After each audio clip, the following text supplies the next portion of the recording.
Welcome back to KSNT News at 5. Well, we all try to regularly clean out those things that go bad, but what about your pantry? KSNT News morning anchor Brittany Moore met with a local dietitian to help you give your pantry a makeover.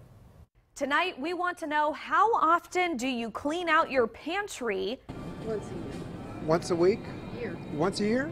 And what do you keep in it? Well, I have 3 children, so a lot of snack foods, cereals. I try to have,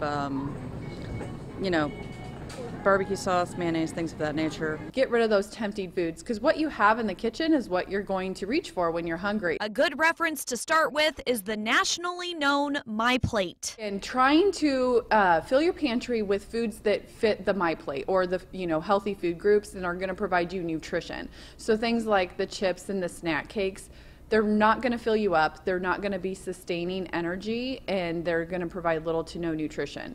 Some healthier items to buy for your pantry are whole grains like popcorn, oatmeal, especially just your rolled plain oats, whole grain cereals like shredded wheat or Cheerios, whole grain pastas, whole grain rice, quinoa, bulgur. There's tons of whole grain options. Just be sure that the first ingredient is whole grain, or eat your grains in their whole states. Tuna, especially the pouch tuna, lots of good flavor there, super easy meal starter.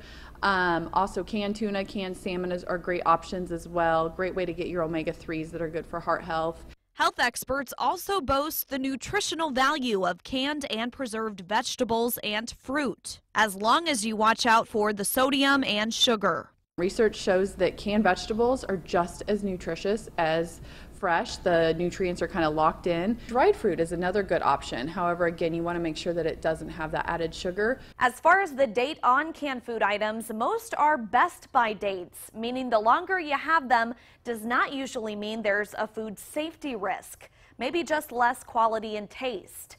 However, make sure you always throw away any cans with dents, which can actually be a food safety risk. Brittany Moore, KSNT News.